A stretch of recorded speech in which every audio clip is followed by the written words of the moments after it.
Hello guys, আসসালামু আলাইকুম। Welcome to fish farming BD. দেখতে পাচ্ছেন আজকে হচ্ছে যে কলা গাছ তোলার কার্যক্রম চলতেছে। আপনার যে মুড়াগুলিতে আপনার অতিরিক্ত কলা গাছ আছে সেগুলো সে গাছ মুড়া থেকে একটা একটা করে তুলে ফেলছি, কারণ হচ্ছে যে কিছু চারা যে গ্যাপে নাই ওই গ্যাপে লাগামো, আর কিছু চারা বাড়িতে নিয়ে যাবো। দেখতে পাচ্ছেন এগুলো ভালো জাতেরগুলো দেখে দেখে উঠাচ্ছি আর কি। দেখতে পাচ্ছেন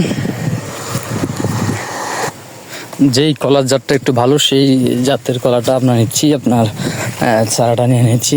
দেখতে পাচ্ছেন এখানে একটা আছে, এই যে এখান থেকে অলরেডি প্রায় 3টা আপনার উঠেছি। আপনার হচ্ছে যে এখানে দেখতে পাচ্ছেন উঠানো, এই যে আরেকটা এখানে। তো ভালো জাতের বলে উঠাচ্ছি আপনার, আর কিছু নিচ্ছি এই জাতের কলা, চামড়া কলা যেটা বলে, একটু পাতলা মিষ্টি হয়ে যেতে। এই মোড়ে থেকে একটা উঠেছি, আর যে গ্যাপে আপনার কলা গাছ নাই ওই গ্যাপে একটা একটা করে লাগাই দিচ্ছি। আবার দেখতে পাচ্ছেন একটা এই মাত্র এটা লাগানো হয়েছে। এই সাথে হচ্ছে যে আরেকটা ছোটোটা এখানে একটা লাগাইছি, জাব তুলছে কলা গাছ।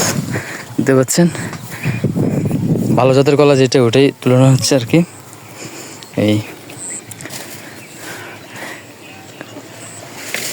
অলরেডি নিয়ে আসছি, আব্বু 2টা আনছি, আমি 2টা আনছি। রোপণ কর্ম হচ্ছে যে এই জায়গায় খালের পাশে রোপণ করা হবে। এই দেখতে পাচ্ছেন বাড়ির সামনেই লাগানো হবে, খালের পাশে যেন মাটি না ভাঙে, এই জায়গায় রোপণ করা হবে আর কি। আরও আছে অনেকগুলো, এগুলো পরবর্তীতে আনবো আর আপনাদেরকে পরবর্তীতে দেখাবো যে গাছগুলো কত বড় হয়েছে, কি আসে বিষয়। আলহামদুলিল্লাহ দেখতে পাচ্ছেন কলা গাছ লাগানো সম্পন্ন হয়েছে। এই যে আপনার